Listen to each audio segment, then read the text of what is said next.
Alrighty, sorry, I turned the camera off. So for question 33, the volume of a sphere. The volume of a sphere is 4/3 pi r cubed. So for question 33b, it's not the exact same thing. We're going to have a volume of 400. So we have to solve for the radius. If the volume of a sphere is 400 units, what's the radius going to be? So we're going to use the PEMDAS. Remember, this is an equation. We have an equal sign here, so you start here and work up. When you have an equation, you have to work backwards. Is there any addition or subtract? Well, where's the variable r? R is on this side. So we want to isolate r. Everything else needs to go over there. Is there any addition or subtraction on this side? Nope. So can't do that. Any multiplication, division? Yes. 4/3. So we're going to divide both sides by 4/3 or multiply by the reciprocal. Multiply both sides by 3/4. And this 3 and those 3 cancel. That 4 and that 4 cancel. Now I'm going to divide both sides by pi. Divide both sides by pi. The pi's cancel. So now we have r to the 3rd. The only thing remaining on the right side of the equation is r to the 3rd. On the left side, there's my calculator. We have 400 times 3 divided by 4 divided by pi equals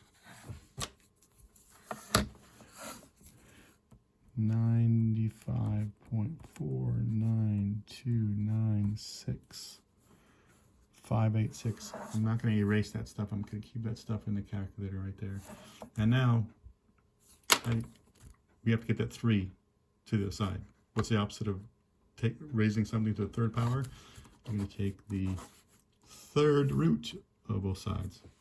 So I'm going to take this and take the 3rd root, and the 3rd root in this calculator is right here. I don't know if you can see that right there, but that answer right there, I can also raise this to the power of 1/3.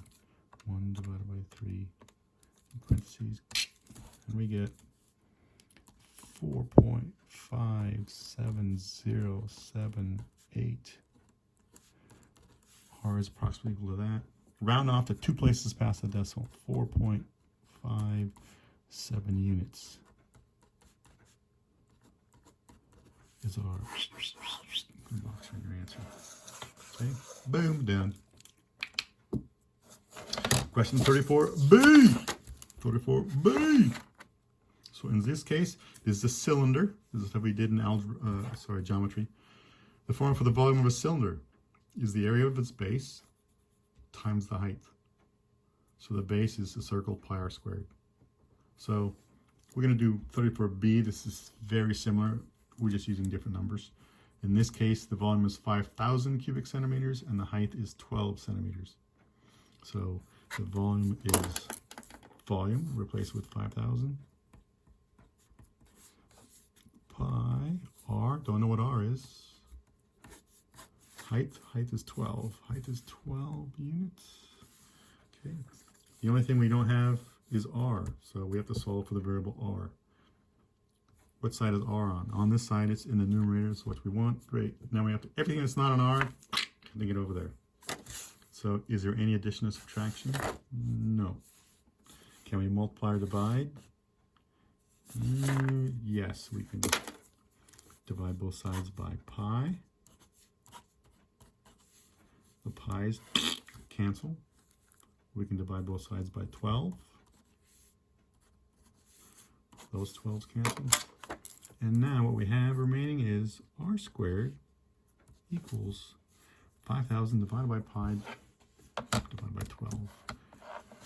5, 1, 2, 3, 5,000 divided by pi divided by 12 equals 132.629192. Okay, you get that answer. And that's equal to r squared. So we don't want to find r squared, we want to find r. So that 2, how do you get that 2? That 2 is an exponent. How do you get that 2? The opposite of raising something to the power of 2 is the square root. Square root. So those cancel, and we, on the right side, we have r. On the left side, because we have an equal sign, and that is an even number, the index is even, we're going to have a plus or minus. And the square root of that is 11.51647165. 11.51647. So plus or minus. Now, radius. Radius is a distance. Distances can be positive, distance can be 0, but distance is never negative. So in this case, we can say, hey, since that's a distance, get rid of that negative. It's a positive. So 11, round off to the 2 places past the decimal. 11.52, and the units are centimeters. Centimeters is the approximate value for r. Boom. Put a box around it, you're done. Sweet. On the other sides, we have question 37. Question 37. Let me get some, there we go, some blank piece of paper. Some blank piece of paper. Couple these up. 37. In this we have, what does it say here in the book? The book says, find the real solutions of the equation. Round your answer to 2 places when appropriate. 2 places past the decimal. So find the real solutions. So we don't want any imaginary answers. So in this case, we have blah, blah, blah. What's the variable? There it is. The variable is x. X is on that side of the equation. Is there anything that's not an x? Yes, there's that. That's a 10, that's a 5. So remember, please excuse my dear Aunt Sylvia. Now, since it's an equation, there's an equal sign right there. Equal sign right there. So we're going to solve this going this way. If it was just an expression, we simplify it that way. When it's an equation, we simplify going this way.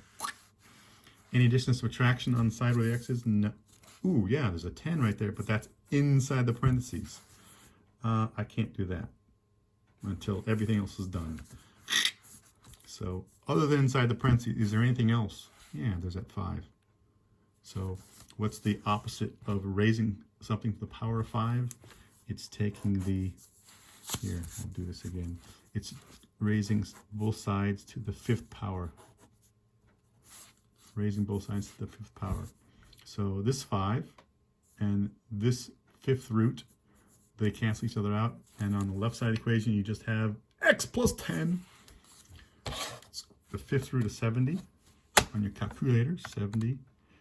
The 5th root, 1 divided by 5. You get 2.3389428837. You get that number right there. Okay. And we're solving for x. Oh, you have to get 10 to that side. So you subtract 10 on both sides and you get this. So round off to 2 places past the decimal so that you get this answer. Okay. Next one, number 41. You know, something like this. X to the 6th power equals 64. Wait a minute. Good thing we have. The 664. 6th power, do I have a 64 in this column? Yeah. The 6 root of 64. 2. Do we need a calculator? It's not just 2 in this case. There is an equal sign right there. Since that's an even integer, that's even, you're going to be plus or minus. If that was an odd number, you'd only have one answer. If that's an even number, because we're doing this, we're taking the 6th root of both sides. Since that is an even integer, you're going to have a plus or minus right there. So it's a plus or minus 2. In other words, what number, if you multiply itself by itself 6 times, you would get a 64. So if you took -2 and multiply it by itself 6 times, -2 times -2 times -2 times -2 times -2 times -2, you would get 64. So there's actually 2 answers there, a +2 and a -2. Okay. Next one, question 45. Question 45. On the question 45, you need to read the equation. So read the equation. Where's here? Let's go in there really close.